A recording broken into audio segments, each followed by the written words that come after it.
Hello friends, mamma's kitchen and family ব্লগে স্বাগত। নমস্কার বন্ধুরা, নতুন রান্না নিয়ে চলে এসেছি। দেখুন, আজকে করবো নতুন স্টাইলের চিকেন। এখানে চিকেন নিয়েছি, আর এখানে পেঁয়াজ 4 টুকরো করে কেটে নিয়েছি, আর টমেটো নিয়েছি, আর এখানে মশলার জন্য নিয়েছি ধনে, জিরে, গোলমরিচ, দারচিনি, লবঙ্গ, এলাচটা নিয়ে নিই, আর আদা, রসুন, পেঁয়াজ, কাঁচা লঙ্কা, আর এখানে আছে কাসুরি মেথি।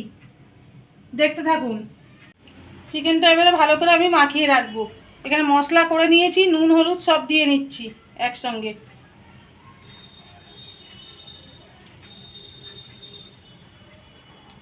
এবার দেবো সরষের তেল,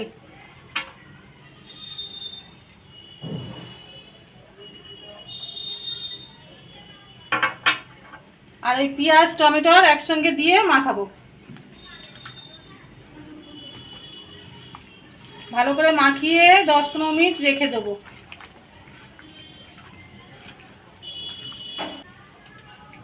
মাখানো হয়ে গেছে, এবারে 10-15 মিনিটের জন্য রেখে দেবো। গ্যাসটা ধরিয়ে নেব।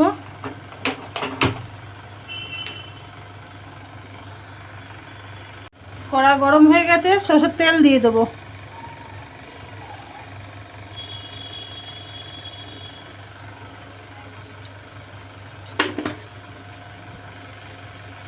তেল গরম হয়ে গেছে, মেখে রাখা মাংস দিয়ে দেবো।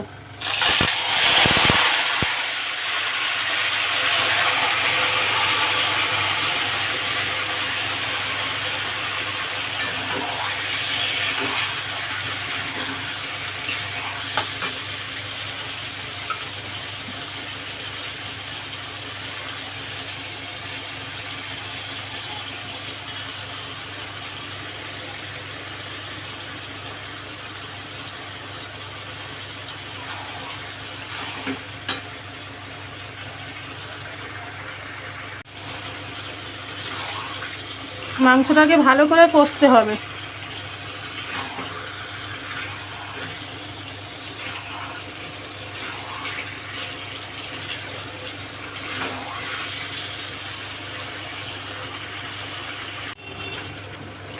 মাংসটা ঢাকা দিয়ে কষতে হবে। একটু করে কষবো, একটু করে ঢাকা দিয়ে দেবো। এখন একটু ঢাকা দিয়ে দেবো।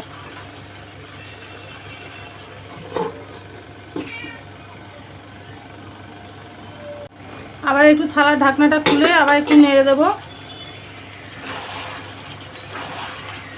এরকম করেই কষাতে হবে।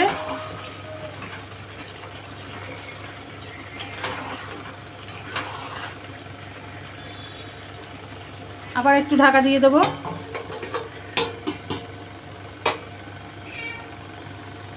আবার একটু ঢাকনাটা খুলে নেড়ে দেবো। এরকম 2 মিনিট পর পর খুলে খুলে নাড়তে হবে।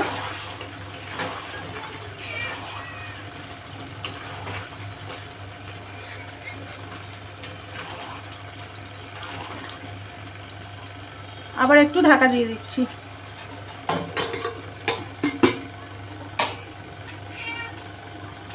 আবার একটু ঢাকাটা খুলে দেবো, খুলে নাড়বো। দেখুন মাংসটা কত সুন্দর কষা হয়ে গেছে। এবার আর ঢাকা দেবো না। এবার আর একটুখানি কষিয়ে নিয়ে তারপরে অল্প জল দিয়ে দেবো। এটা রুটি, ভাত, পরোটা, লুচি সবের সঙ্গে খেতে খুবই টেস্ট হয়।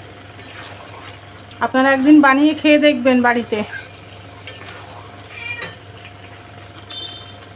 আমি কাসুরি মেথিটা দিয়ে দেবো।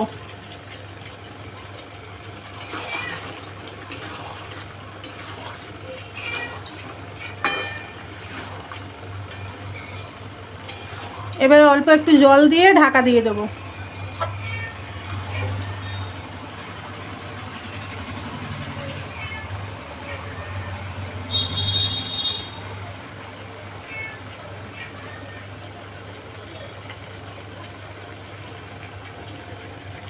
মশলা ছিল থালায়, ওই জন্য জলটা দিয়ে দিলাম।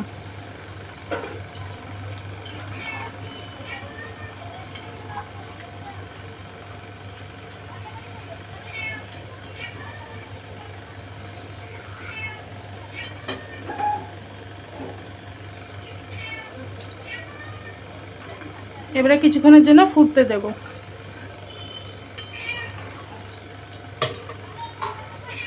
থালা দিয়ে ঢাকা দিয়ে দিলাম।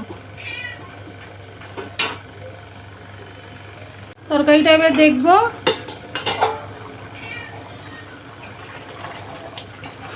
দেখুন তরকারিটা হয়ে এসছে, আর একটু জলটা শুকনো হলেই, ঝোলটা মরে যাক আর একটুখানি, তারপরে নামিয়ে দেবো, আর ঢাকা দেবো না। তরকারিটা হয়ে গেছে, এবার আমি গ্যাসটা বন্ধ করে তরকারিটা ঢেলে নেব। আমার রান্নাটা হয়ে গেছে। আমার রান্নাটা যদি আপনাদের ভালো লাগে ভিডিওতে একটা লাইক করবেন, শেয়ার করবেন, আর এই রান্নাটা আপনারা ঘরে খাবেন, খেয়ে আমাকে জানাবেন। ধন্যবাদ।